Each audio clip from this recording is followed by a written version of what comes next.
Parece que só foi encontrada uma ossada de um crucificado. De um crucificado. Uhum. E como é que é? Ele estava o quê? Sem buraco, sem furo nas mãos? Não, foi... Que amarravam os braços também, né? A questão do amarrar hoje está sendo questionado, porque não temos nenhum relato antigo que menciona isso. Foram as reconstituições renascentistas que falavam disso, mas nós não temos nenhum relato romano que amarrava os crucificados. Tudo bem, mas esse que encontraram? Esse que encontraram foi o seguinte: depois da Guerra de 6 Dias em Israel, em 1968, a Guerra de 6 Dias, 1967, eles estavam fazendo uma terraplanagem num bairro no subúrbio de Jerusalém chamado Givat HaMevitar.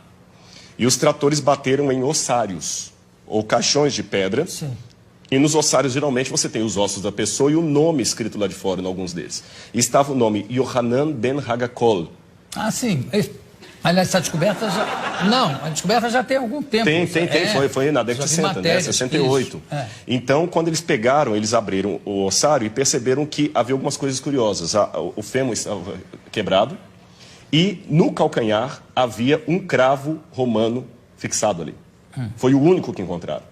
Então, a partir daquela ossada ali, eles fizeram um levantamento legístico de como seria a posição de um crucificado na cruz. E é bem diferente do que a gente imagina claro, das reconstruções medievais. E o sofrimento de Cristo ficou de uma maneira muito mais dantesca, a visão arqueológica, e eu até diria legística, porque foram médicos de medicina forense que fizeram reconstituição da causa morte. E o negócio de cravo na mão não tem? Não, porque o osso dele estava muito fragmentado. Mas, então não tinha, os ossos da mão não estavam todos inteiros. Pelas profecias, certamente não é uma ossada de Jesus. Ah, não, com certeza não. Porque, inclusive, se eu não me engano, tem uma das profecias que diz: nenhum dos seus ossos será quebrado. E não conhecerá a corrupção. E nós temos evidências. Eu sei que muitos historiadores hoje negam a ressurreição de Jesus, pensam que é uma teologia, mas eu digo, com base histórica, a ressurreição de Jesus aconteceu e nós temos muitos elementos históricos para afirmar isso, a despeito do questionamento de muitos historiadores. Mas sobre a ressurreição? Sobre a ressurreição. Mas qual é o dado histórico que pode haver sobre a ressurreição? Claro que é uma questão de fé, para mim é uma questão de fé. A própria forma como os relatos evangélicos estão não demanda uma propaganda. Porque o que é uma propaganda? Uma propaganda, às vezes, você mascara, enfeita uma coisa para vender um produto.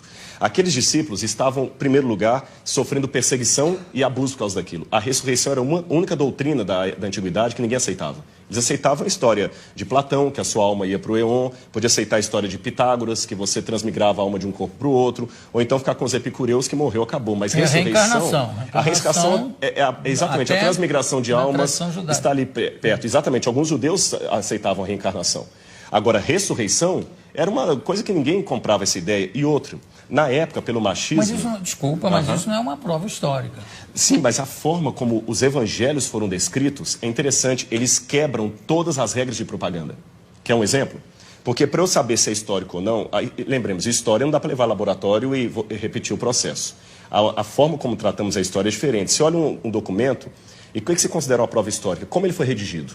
Ele foi redigido de uma maneira histórica, com E, ou uma maneira de propaganda, ou uma maneira real. E os evangelhos, por exemplo, eles mostram que a primeira testemunha de Jesus ressuscitado foi Maria Madalena, que era mulher. O testemunho de uma mulher não era válido. Se eles quisessem vender uma teoria, eles colocariam que os homens viram Jesus, e não as mulheres, porque o testemunho de uma mulher não era válido. Segundo, o fato de Jesus ressuscitar no terceiro dia. Para o judeu, até o terceiro dia, você podia ter um coma e voltar. Interessante que Jesus ressuscita depois do terceiro dia, ele estava realmente morto. Outro detalhe... Mas ele não ressuscita com o mesmo corpo que ele morre, né? Mas é um corpo glorificado. Mas ele tinha luminoso. Algo tangível. Tanto é que quando ele aparece para Tomé, o famoso São Tomé, o incrédulo, ele fala: Tomé, veja que o senhor, que um espírito não tem carne e osso, toca nas minhas feridas. E depois ele pergunta: o que vocês têm para comer? Eles tinham peixe e favo de mel, e ele come com eles.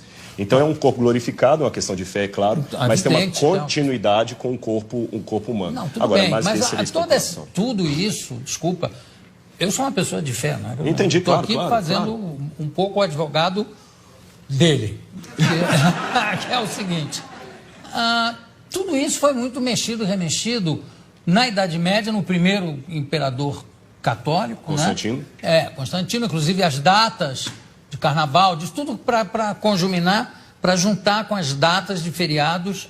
Exatamente, pagãos. E também ele foi um pouco copydesk dos evangelhos, que tem uma opção de outros evangelhos que ele é que resolveu que não valiam. Na verdade, quando a gente trabalha isso, a gente trabalha com a crítica textual. A crítica textual se vale de documentação anterior a Constantino. Então nós temos fragmentos do Evangelho de João, por exemplo, John's Highlands, que data do ano 150, 170 antes de Constantino. Outro detalhe, Constantino era analfabeto. E os evangelhos apócrifos que começaram a surgir, os famosos aí, com todas aquelas histórias, eles não foram aceitos no cânon. E até contrário à decisão de Constantino, que Constantino queria que eles entrassem. Esse é um detalhe curioso da história, não foi ele que selecionou 4. Constantino não tinha cultura teológica, ele, o homem era analfabeto. Constantino permaneceu pagão até o final, ele pretendeu ter se convertido. Um político fantástico. E um último detalhe, nós temos uma informação que me chama a atenção. Flávio Josefo, um historiador judeu do primeiro século, que não era cristão, ele escreveu, Jesus Cristo, houve um homem, no grego está ginestai, um homem chamado Jesus, que foi crucificado, morto por Pôncio Pilatos, e segundo os seus discípulos, ressuscitou no terceiro dia e apareceu a muitos. Flávio Josefo nunca se converteu ao cristianismo, era um historiador judeu, e ele dá esse depoimento que a ressurreição era algo testemunhado. Esse texto é tão importante que alguns críticos falam, não, foi copista cristão que interpolou, que copiou. Porém, todas as cópias de Josefo que nós temos, inclusive uma cópia, uma tradução para o árabe, feita por muçulmanos, contém esse trecho. Então, do ponto de vista da crítica textual, é um texto autêntico, original de Josefo, também testemunhando a ressurreição. Claro. Não, eu não duvido a autenticidade dos textos. Eu duvido, em alguns casos, do testemunho em si. Quer dizer, não, eu vi, eu tive. É um testemunho, está lá escrito que ele viu e que ele teve, mas claro. Que ele esteve mais. Agora, tem uma coisa que é bom, eu gostei de você ter falado uma coisa. Na Idade Média se acrescentaram muitas lendas. Esse é que é o problema. E o pessoal confunde as lendas com o que está na Bíblia. E só um detalhe com relação ao testemunho. Quando a pessoa dá um testemunho vendido, ela vai ganhar alguma coisa. O que os apóstolos ganharam com aquele testemunho? Pedro morreu crucificado de cabeça para baixo. Paulo degolado. Então, quanto tempo demorou a mentira? Essa que é a questão. Eles não ganharam nada, só ganharam perseguição. Então, das duas, uma. Ou aquele pessoa era muito doido, ou ficaram tão extasiados com aquilo que preferiram morrer a negar o depoimento que eles estavam. Se fosse uma mentira, eles tinham pulado fora. Ninguém ia ficar com Cristo até o final. O único que traiu foi Judas. Os outros ficaram, e até hoje a história está aí, e nem a modernidade conseguiu matar essa brilhante história da ressurreição de Jesus.